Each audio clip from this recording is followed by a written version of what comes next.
இந்த இடிச்சியாத்தர் அம்மன் கோயில் எடுத்துனூரிலிருந்து 2 கிலோமீட்டர் தொலைவிலும் சீர்பனந்திலிருந்து சுமார் 3 கிலோமீட்டர் தொலைவிலும் இக்கோயில் அமைந்துள்ளது. ஒரு வழியாக நம்ம கோவில் கிட்ட வந்துட்டோங்க. பார்த்தீங்கன்னா உங்களுக்கு நல்லாவே தெரியும், ஒரு பெரிய பாறையை 2 சிறிய பாறைகள் தாங்கிக் கொண்டிருக்கிறது. இடிச்சியாத்த அம்மன் இருக்கும் இடத்தில் சிலைகளோ அல்லது கோவிலோ இன்னும் கட்டப்படவில்லை. ஆனால் இந்த ஆண்டு செப்டம்பர் மாதத்தில் கோவிலுக்கு சிலை செய்து கும்பாபிஷேகம் நடத்தப்படுவதாக கூறப்படும். இந்த கோவிலோட ஹிஸ்டரி பார்த்தீங்கன்னா, இந்த பாறை 2ஆக பிளந்து இதில் ஒரு பெண் சென்று விட்டதாகவும் நம் முன்னோர்களால் கூறப்படுகிறது.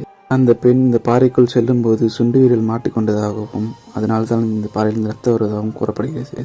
அந்த பெண் தெய்வமாக மாறிவிட்டதாகவும் அதிலிருந்து தெய்வமாக வணங்குகின்றன. இன்றும் மாதத்தில் அமாவாசை தினங்களில் மற்றும் ரத்தம் வருவதாக கூறப்படுகிறது. பார்த்தீங்கன்னா உங்களுக்கு நல்லாவே தெரியும், ஒரு பெரிய பாறையை 2 சிறிய பாறைகள் தாங்கிக் கொண்டிருக்கின்றது. அந்த பாறை பிளந்த இடமும் ரத்தம் வரும் இடமும் இன்றும் மறையாமல் காணப்படுகிறது. இங்க பார்த்தீங்கன்னா உங்களுக்கு நல்லாவே தெரியும், இதுதான் அந்த ரத்தம் அடையும் இடம். பாறை பிளந்த இடமும் நல்லாக தெரிகிறது. இன்றும் இவைகள் மறையாமல் காணப்படுகின்றன. இன்னும் இங்கு பல அதிசயங்கள் உள்ளன. இந்த இடைச்சாத்த அம்மனின் காலடி தரமும் பாறையின் மேல் ஏறிய முட்டித்தரையமும் இங்கு உள்ளது. பார்த்தீங்கன்னா உங்களுக்கு நல்லாவே தெரியும், ரத்தம் வந்து காய்ந்து போனதும் உங்களுக்கு நல்லாவே தெரியும். அது மட்டுமல்லாமல் இவ்வளோ பெரிய பாறையை 2 சிறிய பாறைகள் தாங்கிக் கொண்டிருக்கிறது. இங்கே பார்த்தீங்கன்னா உங்களுக்கு நல்லாவே தெரியும், மேல் இருக்க பாறைக்கும் கீழே இருக்க பாறைக்கும் சிறிய கேப் தாங்க உள்ளது.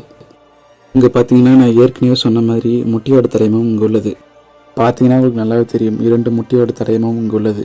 மாதிரி அந்த காலடி தடமும் இங்கே உள்ளது. வாங்க போய் பார்க்கலாம். அதுக்கு முன்னாடி இந்த கோவிலுக்கு இன்னொரு ஹிஸ்ட்ரி இருக்குது.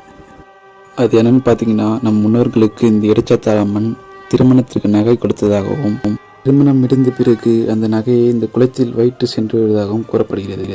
பார்த்தீங்கன்னா உங்களுக்கு நல்லாவே தெரியும், ஏற்கனவே சொன்ன மாதிரி காலடி தலங்கள் இங்கு உள்ளது. ஆனால் பாறைகள் வளர்வதால் இப்போது சரியாக தெரியவில்லை. இடைச்சாத்தா என்னும் பெண்ணுடன் ஒரு நாய் வந்ததாகவும் அதோட காலட்சியும் இங்கு உள்ளது.